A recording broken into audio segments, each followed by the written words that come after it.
नमस्कार दोस्तों, आप सभी का एक बार फिर से हमारे उत्कृष्ट क्लासेस के यूट्यूब चैनल पर हार्दिक स्वागत, हार्दिक अभिनंदन। दोस्तों, अगर आप BSTC PTET 2022 की तैयारी कर रहे हैं, चाहे राजस्थान पुलिस हो, चाहे पटवार हो, चाहे ग्राम सेवक हो या अन्य कोई राजस्थान की कंपटीशन एग्जाम की तैयारी कर रहे हैं, तो आप हमारे यूट्यूब चैनल से जुड़िए ताकि आपको उसका फ़ायदा मिल सके। दोस्तों, आज से हम राजस्थान के जितने भी जो 33 ज़िले हैं, उन 33 ज़िलों का जिला वाइज अध्ययन करेंगे और उनके में आने वाले जो प्रत्येक प्रश्न हैं उनको हम समझने का प्रयास करेंगे। आज जो हमारा जिला रहेगा वो रहेगा हमारा अजमेर। अजमेर संभाग से अपन स्टार्ट करेंगे। अजमेर के बाद अपन भीलवाड़ा पढ़ेंगे, टोंक पढ़ेंगे और नागौर जिला पढ़ेंगे।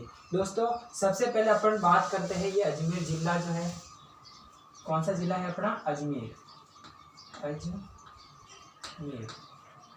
अब इस अजमेर शब्द की अगर हम बात करें दोस्तों, तो ये जो अजमेर शब्द है, इस शब्द को अगर तोड़ने से हमारे पास में कौन सा शब्द आता है? इस शब्द को अगर हम तोड़े तो आता है अजय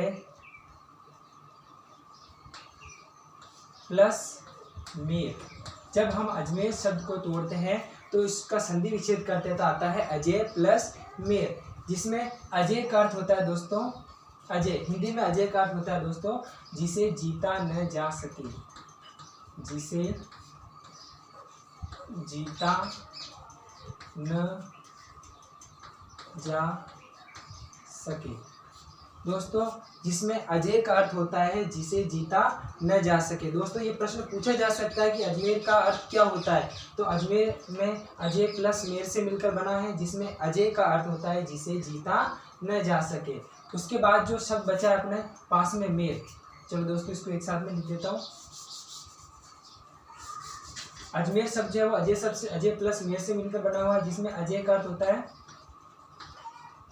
अजय का अर्थ होता है जिसे जीता न जा सके, जिसे जीता न जा सके। उसके बाद जो शब्द बचा है मेर, दोस्तों ये एक जाति रहती थी, मेर जाति। अपना जो अजमेर जिला है और ब्यावर के बीच में एक जाति रहती थी, उस जाति का नाम था मेर जाति, यानी मेर, यानी जिसका मेर का अर्थ होता है पहाड़। मेर का अर्थ क्या होता है? पहाड़, या फिर इसको कह सकते हैं पर्वत। इन पहाड़ों और पर्वतों के बीच में एक जाति रहती थी मेर जाति, जिसमें मेर का अर्थ होता है पहाड़ या पर्वत। अब इसका अगर हम शाब्दिक अर्थ की बात करें, इसका अगर हम शाब्दिक, अगर हम इनका शाब्दिक अर्थ की बात करें तो इसका शाब्दिक अर्थ हो जाएगा दोस्तों एक ऐसा पहाड़, एक ऐसा पहाड़ या पर्वत जिसे जीता न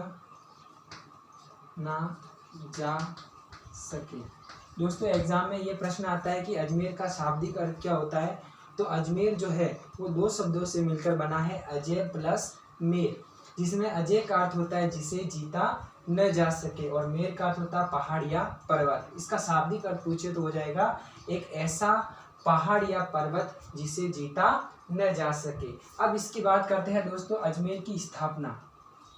अजमेर की स्थापना, अजमेर की स्थापना। अगर हम अजमेर की स्थापना की बात करें दोस्तों, तो इसकी स्थापना जो है वो सन 1113 ईस्वी में हुई थी। सन 1113 ईस्वी में है जो है वो अजमेर की स्थापना की गई थी। और अगर हम इसके संस्थापक की बात करें, इसको किसने बसाया, अगर हम इसके संस्थापक की बात करें दोस्तों, तो इसके संस्थापक हो जाएंगे अपने, इसके संस्थापक हो जाएंगे अजयराज चौहान। अजयराज चौहान, अजयराज चौहान के द्वारा जो है वो अजमेर जिले को बसाया गया। दोस्तों, अजमेर के संस्थापक अर्णोराज नहीं है। कहीं बोर्ड के किसी कंपटीशन के एग्जाम में पूछा जाता है कि अजमेर जिले की स्थापना किसने की, तो उसमें ऑप्शन में आता है तो अजयराज और एक आता है अजय पाल। तो दोस्तों अजय पाल ने नहीं बल्कि अजयराज चौहान ने की थी सन 1113 ईस्वी में। फिर उसके बाद अपन बात कर लेते हैं कि इस अजमेर ज़िले के जो है उपनाम कौन कौन से हैं, यानी अजमेर ज़िले को और किन किन नामों से जाना जाता है। तो अजमेर के उपनाम यहाँ लिख रहा हूँ दोस्तों, अजमेर के उपनाम, अजमेर के उपनाम, अजमेर के उपनाम कौन कौन से हैं उनकी चर्चा करते हैं दोस्तों। तो अजमेर जो है, इस अजमेर ज़िले को एक तो कहा जाता है पृथ्वीपुर। क्या कहा जाता है? पृथ्वीपुर। दोस्तों जो अजमेर जो जिला है, इस अजमेर जिले जो है इसका प्राचीन नाम अजमेर नहीं हुआ करता था। पहले इसका नाम जो प्राचीन नाम हुआ करता था, इसका प्राचीन नाम जो हुआ करता था, प्राचीन नाम, अगर हम इसके प्राचीन नाम की बात करें तो इसका प्राचीन नाम हुआ करता था अपने पृथ्वीपुर।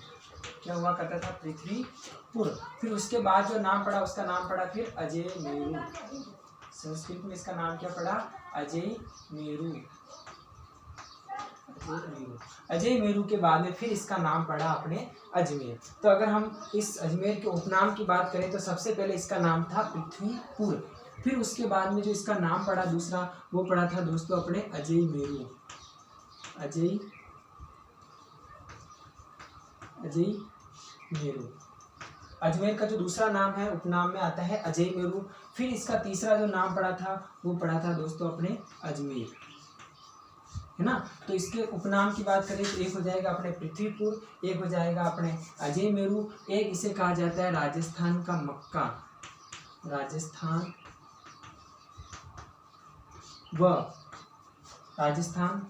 का मक्का व मदीना।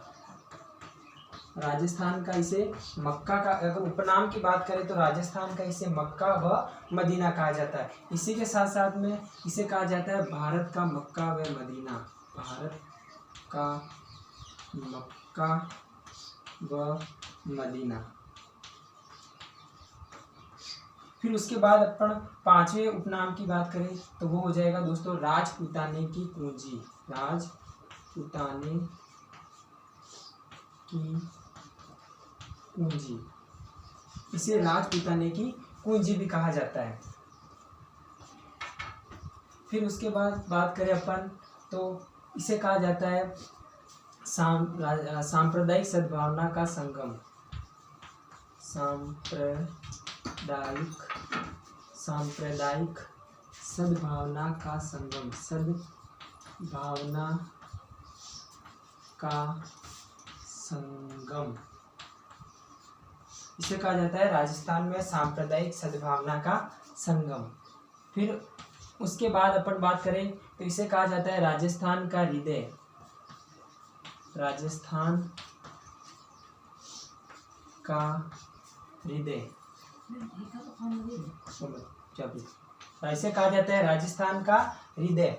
राजस्थान का हृदय इसलिए कहते हैं क्योंकि राजस्थान की केंद्रीय स्थिति रखने के कारण इसे कहा जाता है राजस्थान का हृदय।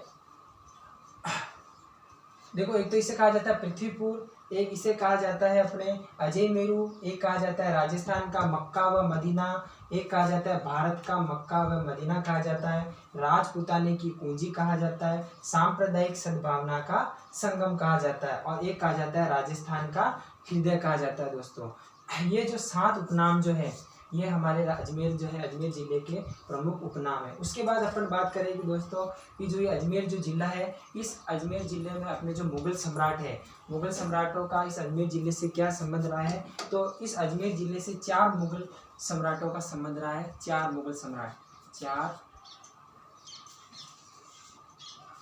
अजमेर से 4 मुग़ल सम्राटों का, 4 मुग़ल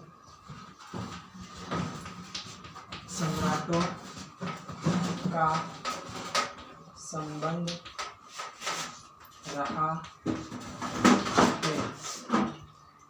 अजमेर से 4 मुग़ल सम्राटों का संबंध रहा है दोस्तों। वो कौन कौन से हो जाएंगे? एक तो हो जाएगा अपने अकबर, अकबर के बाद हो जाएगा अपने जहांगीर, फिर जो तीसरा मुगल हो जाएगा वो हो जाएगा अपने शाहजहां, और चौथा जो हो जाएगा वो हो जाएगा अपने औरंगजेब।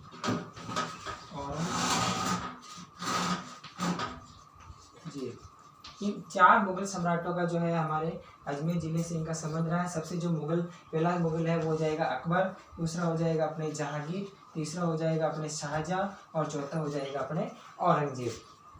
दोस्तों आप अगर आप इनका स्क्रीनशॉट लेना चाहते हो तो स्क्रीनशॉट ले सकते हो और कॉपी के अंदर नोट डाउन करना चाहते हो तो कर सकते हो 1 मिनट के अंदर।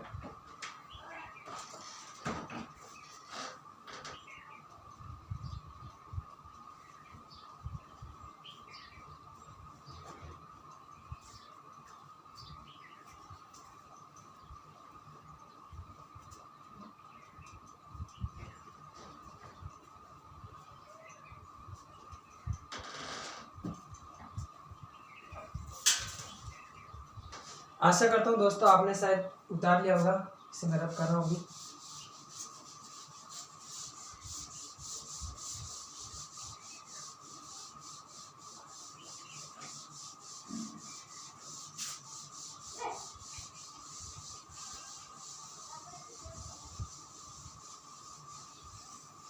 दोस्तों अभी तक अपन ने पढ़ा था कि जो ये अजमेर जिला है, इस अजमेर जिले का जो प्राचीन नाम है वो है पृथ्वीपुर, और उसके बाद में पढ़ा था अपने संस्कृत भाषा में अजय मेरू, फिर उसके बाद में पढ़ा अपने अजमेर, और इसकी स्थापना सन 1113 ईस्वी में अजयराज चौहान ने इसकी स्थापना की थी, जिसमें अजय का अर्थ होता है जिसे जीता न जा सके और मेर का अर्थ होता है पहाड़िया पर्वत, और इसका शाब्दिक अर्थ पूछे तो हो जाएगा एक ऐसा पहाड़ या एक ऐसा पर्वत जिसे जीता न जा सके। उसके बाद अपन बात की थी कि अजमेर जिले के कौन कौन से उपनाम है, तो अपने अजमेर जिले के उपनाम पढ़े थे। तो पृथ्वीपुर हो जाएगा, एक अजयमेरू हो जाएगा, एक राजस्थान का मक्का हो जाएगा, मदीना हो जाएगा, भारत का मक्का और मदीना हो जाएगा, और राजपूताने की कुंजी हो जाएगा, और इसी के साथ सांप्रदायिक सद्भावना का संगम। दोस्तों इसे सांप्रदायिक सद्भावना का संगम इसलिए कहते हैं क्योंकि जो पुष्कर है, पुष्कर में विभिन्न प्रकार के संप्रदाय के लोग जो है वो वहाँ आकर एकत्रित होते हैं, इसी कारण इसे सांप्रदायिक सद्भावना का संगम कहा जाता है। और इसी के साथ में इसे राजस्थान का हृदय इसलिए कहते हैं क्योंकि ये लगभग राजस्थान की केंद्रीय स्थिति रखने के कारण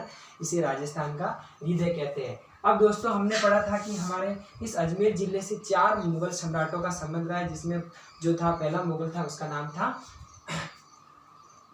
अकबर। अकबर का जो है वो अजमेर से कैसे संबंध रहा है दोस्तों, उसके बारे में अपन अध्ययन करते हैं।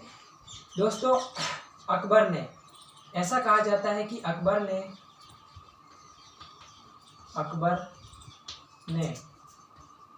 अजमेर जिले की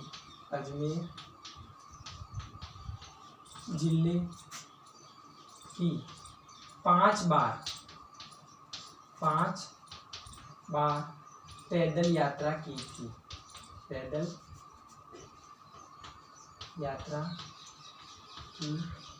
थी।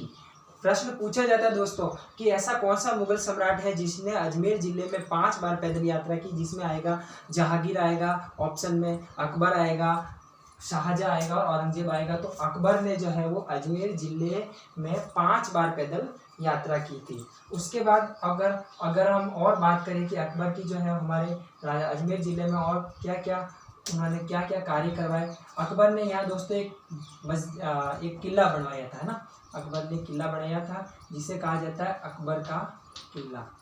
अकबर का किले का निर्माण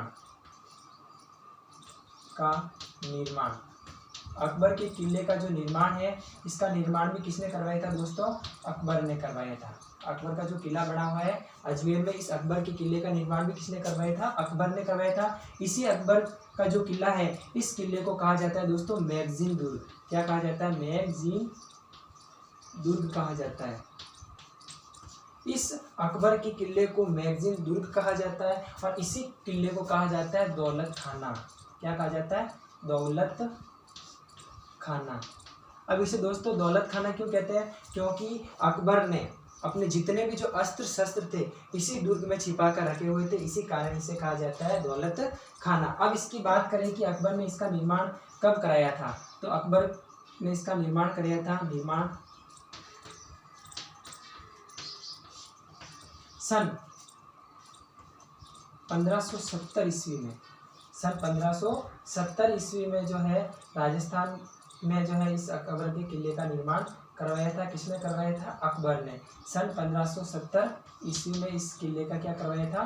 निर्माण करवाया था। अब दोस्तों अगर हम बात करें कि इस अकबर के किले का निर्माण करवाने के पीछे अकबर का क्या उद्देश्य था, तो उद्देश्य की बात करें दोस्तों, उद्देश्य अगर हम इसके उद्देश्य की बात करें तो इसमें दो फैक्ट आते हैं दोस्तों। एक आता है कि अकबर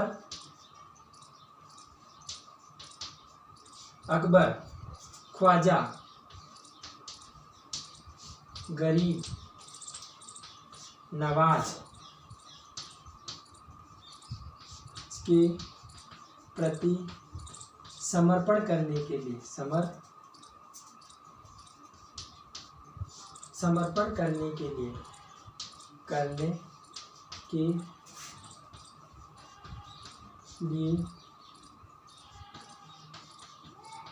किले का निर्माण करवाया।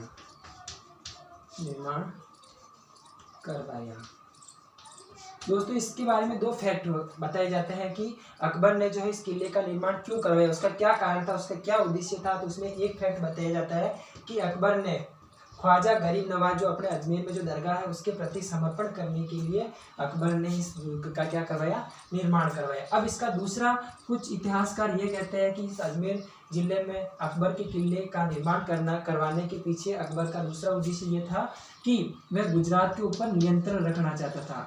गुजरात पर नियंत्रण रखने के लिए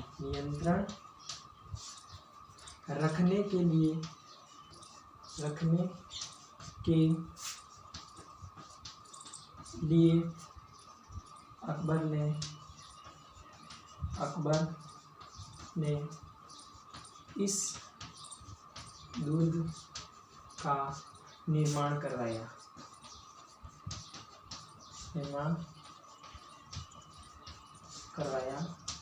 था।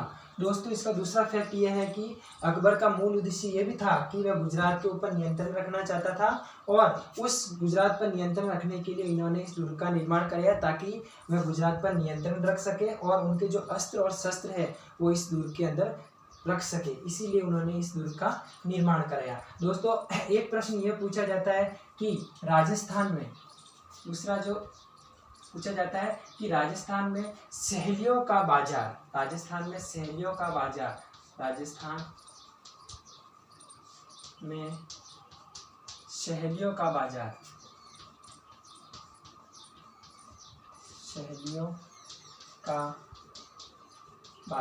दोस्तों अगर आपसे प्रश्न पूछे कि राजस्थान में सहेलियों का बाजार कहाँ स्थित है, तो राजस्थान में जो सहेलियों का बाजार है वो कहाँ पर है? अजमेर में।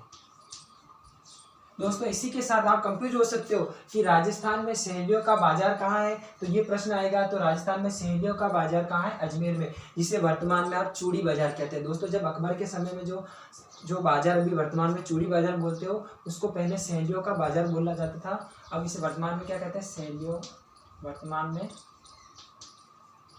इसे कहते हैं चूड़ी बाजार।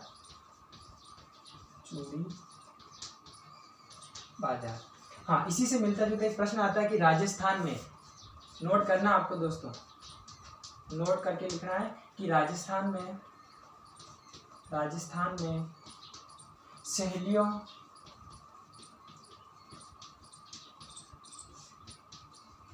की बाजार नहीं, सहेलियों की बाड़ी।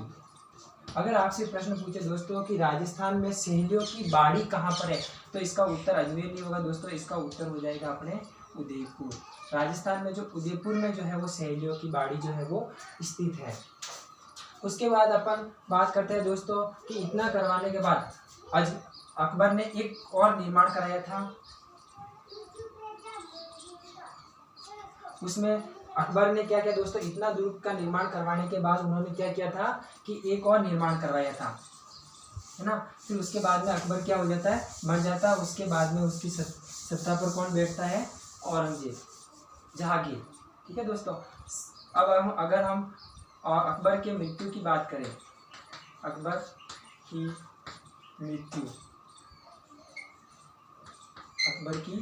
मृत्यु की बात करें दोस्तों, तो अकबर की मृत्यु जो है वो सन 1615 ईस्वी में उनकी क्या हो गई थी? मृत्यु हो गई थी। फिर उसके बाद जो दोस्तों, उसके बाद आता है उनका मुगल शासक जहांगीर। पहले आप इनका स्क्रीनशॉट ले लीजिए, आपको अगर कॉपी के अंदर लिखना है तो आप इसे नोट डाउन कर सकते हो, क्योंकि दोस्तों अजमेर जिले से जो प्रश्न हैं वो बहुत पूछे जाते हैं। तो आपको अगर इनको नोट डाउन करना है तो आप नोट डाउन कर सकते हो। फिर उसके बाद में इसको मैं रब करता हूँ।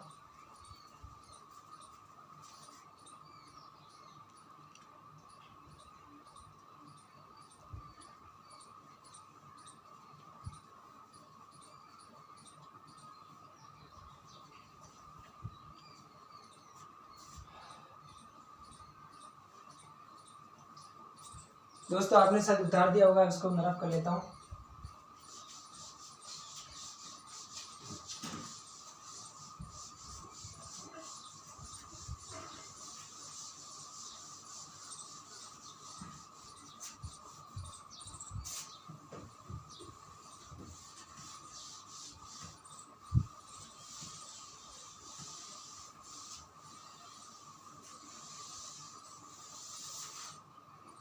हाँ दोस्तों, उसके बाद आता है अपने मुगल शासक जिनका नाम आता है जहांगीर। मुगल शासक कौन आता है? जहांगीर। अब इस जहांगीर का जो है वो हमारे अजमेर जिले से क्या क्या इनका नाता रहा है उनके बारे में पढ़ते हैं। दोस्तों जहांगीर, आपने सुना होगा कि जहांगीर की जो पत्नी थी नूरजहां, जहांगीर की पत्नी थी नूरजहां। तो यहाँ अकबर जहांगीर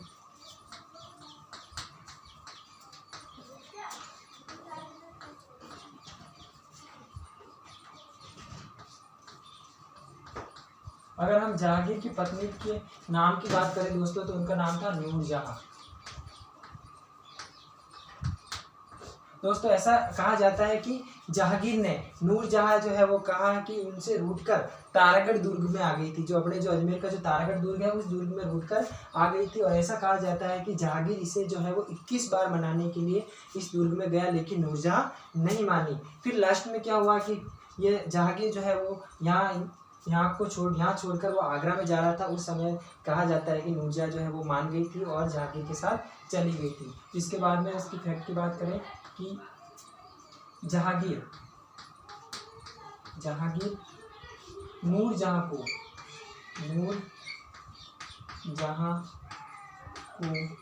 मनाने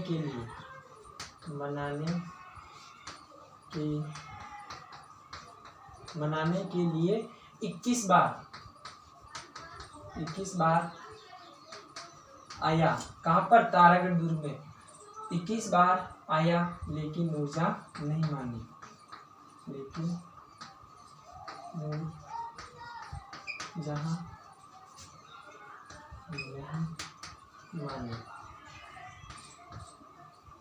अब उसके बाद दोस्तों और बात करें हम, यहाँ पर एक तारागढ़ जो दुर्ग है, इस तारागढ़ दुर्ग की तलहटी में एक झरना बना हुआ है जिसे महल भी कहते हैं। झरना क्या है? झरना। इस झरने का नाम है चश्मा-ए-नूर।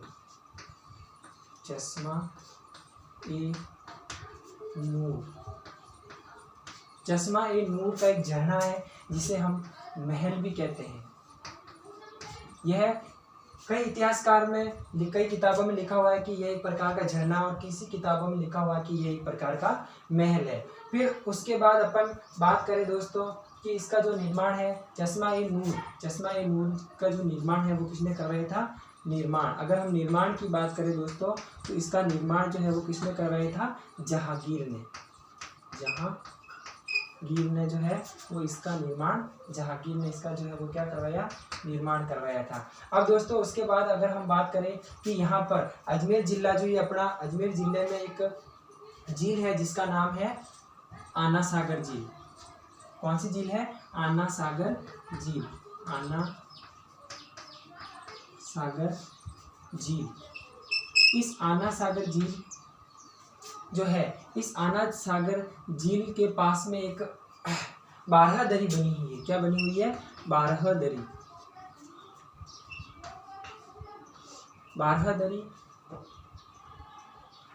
का निर्माण। अगर हम बात करें कि जो आना सागर झील है इसके पाल पर एक बारहदरी बनी हुई है जो किससे बनी हुई है? संगमरमर से बनी हुई है। अगर हम बात करें तो वो किससे बनी हुई है? संगमरमर से बनी हुई है। किससे? सफ़ेद संगमरमर से। सफ़ेद संगमरमर से बनी हुई है। और यहाँ पर एक अगले फैक्ट की बात करें दोस्तों, तो यहाँ पर एक उद्यान बना हुआ है, ठीक है, उद्यान बना हुआ है जिसे सुभाष उद्यान, सुभाष। और देखो दोस्तों, सबसे पहले बात करते हैं यहाँ पर है ना, इस औरंगजेब ने निर्माण करवाया था, औरंगजेब, इस औरंगजेब ने दौलत बाग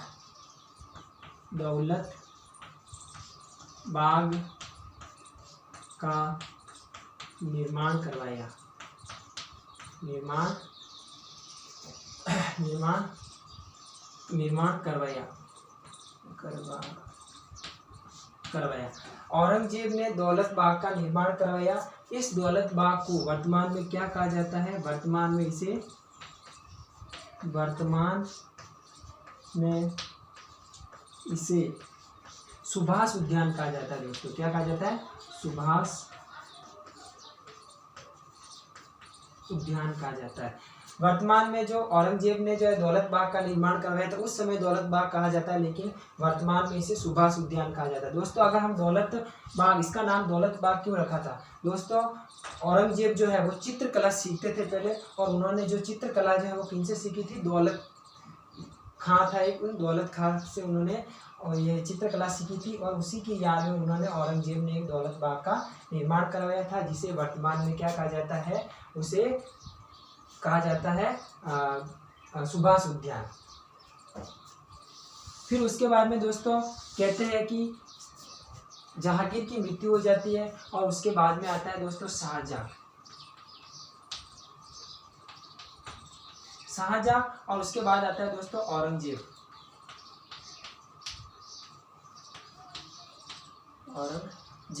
अब दोस्तों शाहजहां का इस अजमेर जिले से कोई खास संबंध नहीं रहा है दोस्तों। औरंगजेब का एक छोटा सा संबंध रहा है दोस्तों, कि जब औरंगजेब की मृत्यु हो जाती है, और मृत्यु होने के बाद जब शाहजहां गद्दी पर बैठ जाते हैं, उसके बाद में इनकी हालत इतनी खराब हो जाती है कि इनको जो अपना ये जो शासन है उसको संभालने में कठिनाइयाँ होती है। तो फिर वो क्या करते हैं? अपने पुत्र को गद्दी पर बिठाने के लिए एक युद्ध लड़वाते हैं।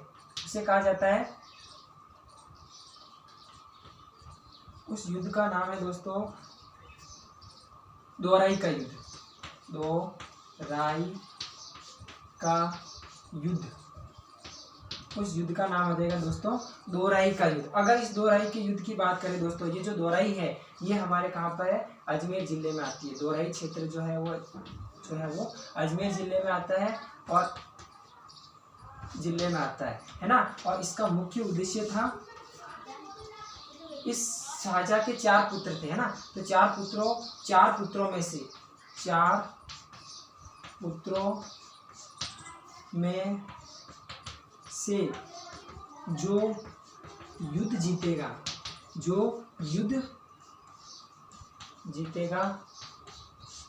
वही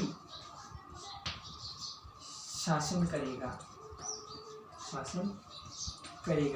शाहजहां ने कहा दोस्तों कि हमें जो 4 पुत्र हैं, मैं इन चारों पुत्रों में से किसी एक को शासन नहीं सौंप सकता। अगर आपको उस गद्दी पर राज करना है तो आपको एक युद्ध करना पड़ेगा। उस युद्ध का नाम था दोराई का युद्ध। जो ये क्षेत्र कहाँ पर आता है? अपने अजमेर जिले में आता है। और इनके 4 पुत्र थे, उनमें से 4 पुत्रों ने इनके बीच में युद्ध किया था। और युद्ध जीता कौन?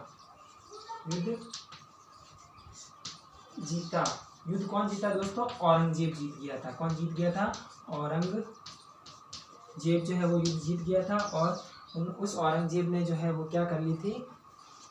इस अजमेर जो जिला है, इस जिले पर क्या कर दिया था? उन्होंने अपना शासन जमा लिया था।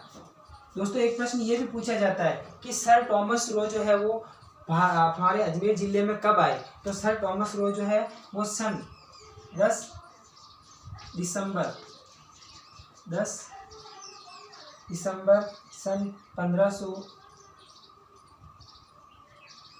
1516 ईस्वी में आए, है ना। और यहाँ पर आए और उन्होंने कहा दोस्तों कि हम यहाँ पर जो है हमारे जो ये भारत देश है, इस भारत देश में हम क्या करना चाहते हैं? व्यापार करना चाहते हैं। तो औरंगजेब ने उन्हें क्या कर दी थी? सहमति दे दी थी। और वो सहमति कब दी? 10 जनवरी 10 जनवरी सन 1615, यहाँ 1615 और यहाँ करो 1616 में।